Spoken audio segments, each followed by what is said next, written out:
5 years ago, I walked away from what I thought was the perfect relationship. Last week, I saw him again. What I discovered changed everything I thought I knew about love, family, and growing up. My name is Victoria, and this is my story. Stephen and I met in our late 20s. We were both chasing our dreams in New York City. I was fiercely independent, raised by a single mother. I had worked my way through college, built my marketing career from nothing. He worked in tech, came from what seemed like the perfect family. Stable, loving, everything I grew up wishing I had. We clicked instantly. He admired my strength, my independence, and I was drawn to his warmth and his seemingly solid foundation. Within a year, we moved in together. Everything felt perfect. After 2 years of dating, Stephen proposed. I said yes without hesitation. But then came the suggestion that changed everything. He wanted to settle down near his family. For me, this seemed ideal.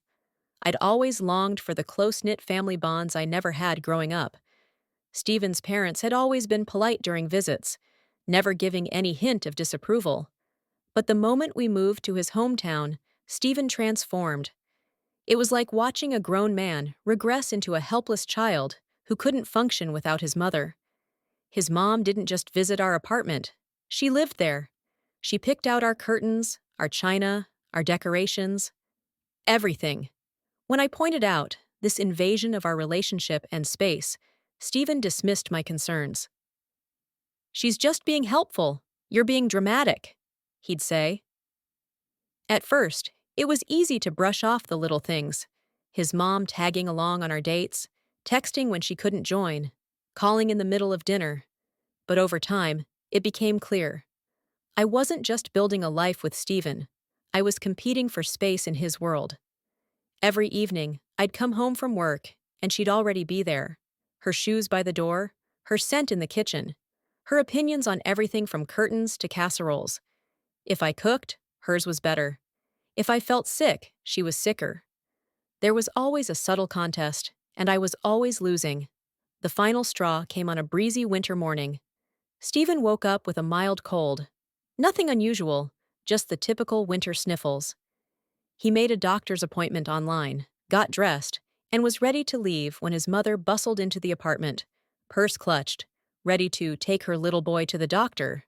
I watched in disbelief. The scene was almost absurd. A grown man, engaged to be married, standing helplessly as his mother zipped his jacket. When Stephen returned from the appointment, he found me packing my bags. The engagement ring sat on the kitchen counter. He stared at me, looking confused. "I love you, Stephen," I said quietly. "But you're not the same man I fell in love with anymore." He tried to justify it. "My mom can take me to the doctor if she wants to. All the other kids have their moms there too." "Exactly," I replied. "Kids. We're not kids anymore. We're supposed to be planning a wedding, to have children of our own. If you can't be a grown-up with me in this relationship, then it's not going to work." With that, I walked out and never looked back. It wasn't the first argument we'd had over something like this, but it would be the last. 5 years have passed. I have rebuilt my life completely.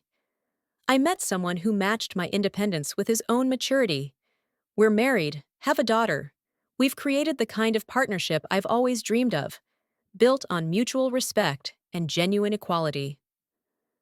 Last week, sitting at a sunlit cafe with my family, I spotted a familiar figure across the street. Stephen. Older, but somehow smaller. His mother was with him, fussing over his scarf, smoothing his hair as if he were still a child. Our eyes met. He hesitated, then crossed over. "Victoria, it's been so long. You look happy," he said. "I am," I replied, smiling genuinely. "Life's good."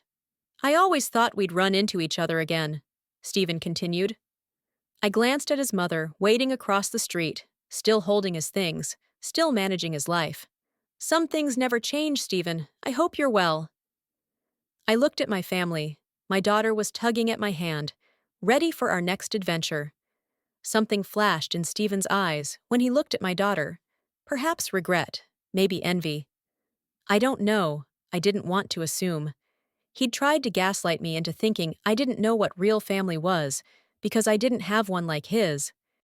5 years ago, I walked away from a life that wasn't mine.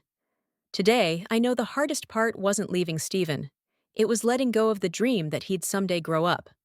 Some people stay stuck, but you don't have to. Sometimes the bravest thing you can do is to choose yourself and trust that real and mature love will meet you where you are. Have you ever felt like you were competing for your partner's attention? What would you have done in my situation? Share your thoughts below. Your story might help someone else find the courage to choose themselves.